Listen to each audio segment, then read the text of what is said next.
For many foreign workers, America is feeling less and less like a land of opportunity. The world's best and brightest are starting, slowly for now, and not entirely willingly, to turn away from this country, saying it's unstable, unwelcoming, and too expensive to work here. The Trump administration has slapped a $100,000 fee, typically paid by employers, on H-1B visas, which is the visa needed for a particular type of skilled foreign worker. It's been a coveted visa program. If you have an H-1B, it means that America, the beacon of ingenuity and innovation, wants you working, researching, and building in the United States. Getting an H-1B visa has been a source of great pride for more than 3 decades. And now for many people, it's just simply not worth it. An Indian computer science graduate in Texas told Reuters, quote, "I'll move to Canada or Europe, anywhere that actually wants us," end quote. And here's the thing, other countries do want them. China, Germany, and others are rolling out new incentives to scoop up the same talent that the U.S. is now pushing away. Economists warn that the U.S. risks a brain drain that could undermine its global competitiveness. We're losing engineers, we're losing doctors and researchers who drive innovation and keep industries afloat. It's not just about tech or factories. It's about the collapse of vital industries, including the healthcare industry. The healthcare industry has already been grappling with a massive shortage of doctors, nurses, and skilled medical professionals. An analysis by the National Center for Health Workforce predicts that the U.S. will face a shortage of more than 124,000 doctors by 2027. The gap is only expected to widen in the decades to come. By 2037, the analysis predicts a shortage of more than 187,000 doctors in the U.S. To fill the gaps in healthcare coverage, we hire physicians from abroad. In 2024, nearly 1/4 of medical residents in the United States were foreign nationals, according to the Association of American Medical Colleges. And according to the Department of Homeland Security, last year alone, almost 17,000 medical professionals came here on H-1B visas. The American Medical Association is now warning that the new visa cost will drive these physicians away, leaving patients without care. In a letter to Homeland Security, the association wrote, quote, "The U.S. healthcare workforce relies upon physicians from other countries to provide high quality and accessible patient care. We urge the administration to categorically consider H-1B physicians' entry into the U.S. to be in the national interest of the country and waive the new application fee for H-1B physicians so that they continue to be a pipeline that provides health care to U.S. patients." Joining me now is the president of the American Medical Association, Dr. Bobby Mukamala, and Allen Orr, an immigration attorney. Thanks to both of you for being with us. Before I get to Dr. Mukamala and we talk about healthcare specifically, Allen, let me just start with you about the H-1B visa. People have heard about it. They talk about it all the time. What is it? What's unique about it? And what are the things that need to be thought about? So in this case, the H-1B is a very coveted visa, and many of the H-1B holders are people that we educate in this country. So it's not just a brain drain, it's that we're turning the talent that we train in this country over to other nations. About 70% of the technology of our technology professionals in the country in college are foreign nationals. So if we limit the H-1B pool down, then we're not going to get those workers. We also should know that for every H-1B worker, they create 1.8 American other jobs. So it's not this sum zero game that we always are thinking about with jobs and ingenuity. Last year, for 85,000 visas, there were over 400,000 people who applied for those visas. So we're already turning down a category of people and feeding them to the rest of the world. So it drives innovation in the United States, and it's the secret sauce. We all know that what distinguishes the United States from the rest of the world is having this talent here. Dr. Mukamala, I wanted to talk about doctors because it's a lot more tangible to people than perhaps engineers. We all benefit from the work of engineers, but we don't know them. We don't interact with them in the same way. People say if we're short of doctors, why don't we just train more doctors?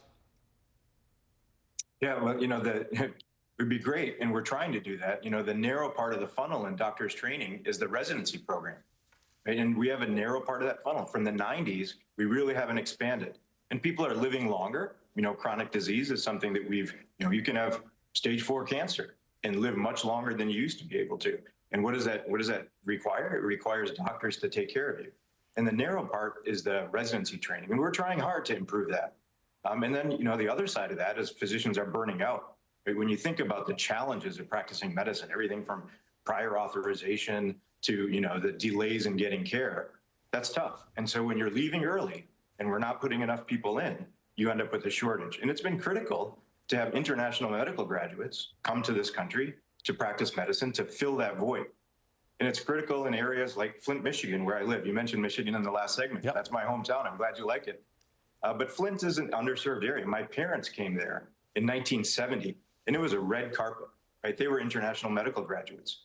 And now all of a sudden, for somebody like them to come and serve a community like Flint, let alone the Upper Peninsula, right, a really rural area, and have to have somebody come up with $100,000 per resident. The hospital where they did their residency, Hurley Hospital, they have 30 to 40 international medical graduates that come in residency and to actually practice medicine as attendings. That's $1 million bill, multi-million-dollar bill. That's just not going to happen. Yeah, so there's multiple ways to improve. Yeah. That's a valid point, Alan, because in theory, the employer pays the $100,000. Now, there's been a discussion for years about whether some of these people on H-1Bs should sort of have a fast track into becoming permanent residents, because, as you say, it's not just a brain drain. That's almost the wrong word. We bring these people in because we have shortages, and then we, in theory, make it more difficult, or we send them away. So how does this work? Maybe it works if you're a rich startup that you can drop this $100,000. But most doctors are employed by medical centers and hospitals, all of whom are facing budget shortages at this point. Let me start with, I'm a lawyer. So in the lawyer capacity of this, it's an executive order. Executive orders don't have the force of law. Secondly, it doesn't seem to be a fee because it's not a processing fee. It seems to either be a tax, which has to be passed by Congress, or a travel ban that needs to be adjudicated by court. So those are just distinguishing factors to start with on the legal front about $100,000. Secondly, much like the tariffs, it'll only be the large tech companies that are able to pay the $100,000 per H-1B. And who do you think is going to pay that? It's going to dwindle down to the consumer. Small startup companies and small American companies that are trying to grow will be eliminated from this market because it's already costly to hire a lawyer and pay the fees for just processing H-1B. And for many H-1Bs that are processed in March, they don't start until October. So that's a company without the person on the ground to that limited time. The overall problem is our limited immigration system overall. And as you've already talked about, they're closing hospitals. They're limiting the amount of doctors getting to people. So it doesn't sound as if the main concern is about the American people. It's about show and force and immigration. I'm going to ask you guys to stick around for a second. I want to continue this conversation on the other side. Dr. Bobby Mukamala and Allen Orr. You're watching Velshi.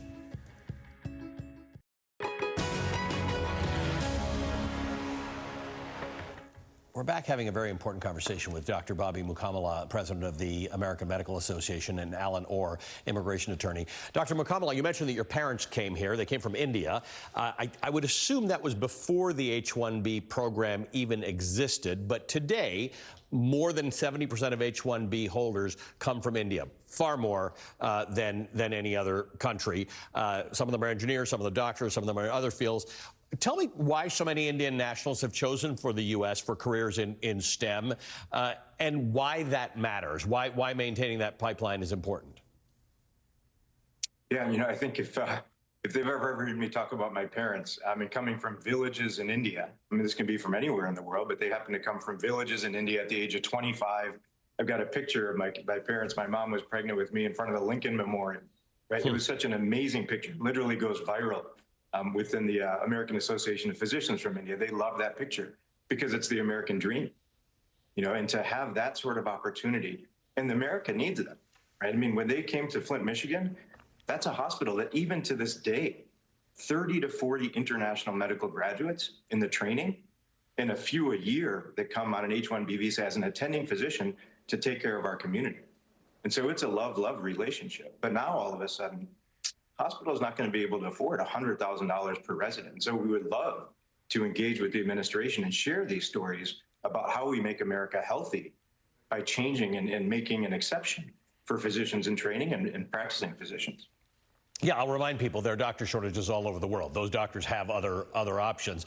Alan, we're talking about doctors, but actually the majority of people who hold H-1B visas work in computer-related fields. They're engineers, two-thirds, really, nearly 64%. If we block foreign talent from filling those roles, we put America's leadership in technology and innovation at risk. On the other side of things, I get people tweeting me to say the reason two-thirds of these people are in tech is because we don't pay high enough salaries in the United States. So it's a way for tech companies to get a discount. Give me your take on this. let's talk about a couple of things before we do this, guys. I think the racial components of what you just said about Indian nationals is important because Indian nationals come to this country and they have to wait 20 to 30 years to get a green card holder, where if you were from India or, if you're from France or Italy or somewhere else, you could get it quite rapidly within a 2-year period. So that's why the numbers are so large for Indian nationals. So they're paying taxes, they're not able to vote, and they're doing these jobs.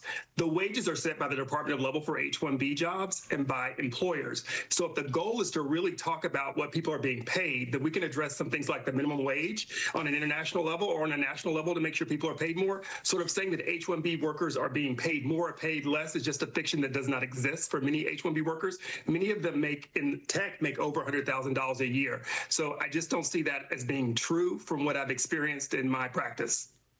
Dr. Mukamala, talk to me about that as well. I assume a doctor from India can make a sort of an equivalent amount of money in any OECD country. They choose America in many cases, and we're very glad that they do. But talk to me about this income issue. Are we getting a discount on doctors because we're getting so many H-1B holders from India?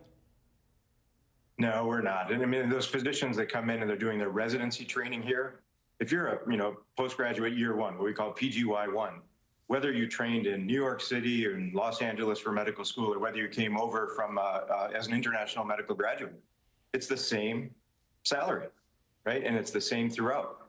And then when you come to a place like Flint, Michigan, when you're an attending physician and the community needs you, they're happy to invest in you, right? And so that's the experience that people have when they come here to serve these communities. The community is thankful. And they're not paying a price for that, right? Sure, there's going to be some places that will abuse that, and that's exactly what the American Medical Association highlights, so it doesn't happen. But in my hometown, that's not at all a concern. Allen, you made the point earlier that this is not a law. And in fact, my last segment with Timmy Snyder, we were talking about the same thing, that this administration put out this big memo about Antifa. It's also not a law.